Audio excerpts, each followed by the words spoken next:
Le vendredi saint, Jésus est condamné à mort, il traverse la ville, il arrive par ici, il y a une petite porte du couvent grec qui commémore ça. Toutes les peines qu'il a endurées, en fait, ce sont nos péchés, et son amour pour son Père et pour nous est si fort qu'il vainc le péché, il ressuscite, et il sort du tombeau. Il n'est plus lié aux lois du monde physique, donc la pierre du tombeau roule, mais c'est pour nous, pour nous avertir, il s'est passé quelque chose. Et puis il va à la rencontre de ses disciples. On ne sait pas où Adam était enterré. Il y a une tradition qui dit qu'Adam a été enterré au Golgotha. Peut-être que c'est vrai, mais à mon avis, c'est pas vrai. C'est pas vrai historiquement, mais c'est vrai théologiquement. Ça veut dire que là où Adam est mort par son péché, le sang du Christ s'est répandu sur le sol où Adam est enterré, et Jésus a relevé Adam d'entre les morts. Donc quand on dit que ici c'est la chapelle d'Adam, ça ne veut pas dire que matériellement Adam y a été enterré, mais ça veut dire qu'en mourant sur la croix, Jésus a racheté tous les hommes depuis Adam. Arrive le règne de l'empereur Hadrien, donc si mes souvenirs sont bons, en 70 après Jésus-Christ, ou un peu après. Hadrien est farouchement anti-chrétien et anti-juif. Et quand il arrive à Jérusalem, il va détruire Jérusalem. Et ce ne sera plus Jérusalem, ce sera Aelia Capitolina, la nouvelle cité qui se fait construire. Et il recouvre les principaux lieux saints de Jérusalem, de temples à des divinités romaines. Qu'est-ce qui se passe en l'an 300 ? L'empereur Constantin est le premier empereur à devenir chrétien.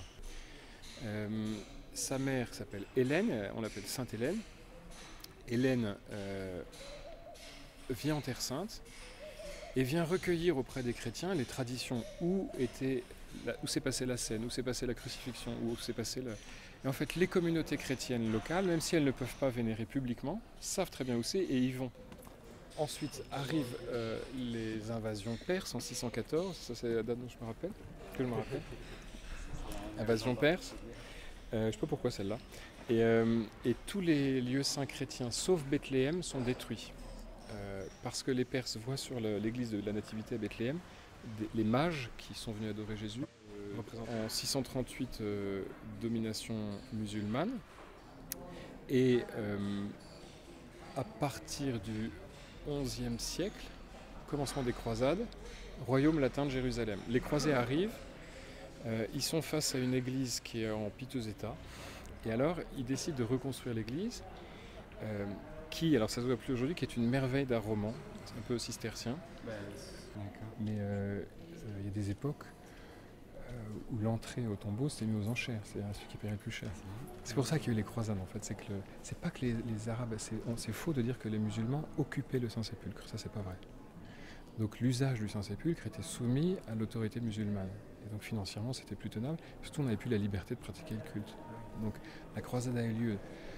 Quand on dit pour libérer le Saint-Sépulcre, ça ne veut pas dire qu'il y avait un imam qui proclamait le Coran dans le Saint-Sépulcre. Il n'y a pas eu de prière faite dans le Saint-Sépulcre par les musulmans. Et c'était pour permettre l'exercice du culte libre, sans devoir payer une taxe. Parce qu'il y a une fascination qu'exerce cette ville, et puis c'est le lieu où la foi chrétienne s'est réalisée. C'est un lieu spirituel qui n'est pas forcément fondé sur un lieu historique. Mais ce n'est pas la question. Nous, en occidentaux, on veut savoir est-ce que historiquement c'est ça ? Alors moi je vous dis comme occidental, sans doute pas, mais symboliquement, théologiquement c'est vrai.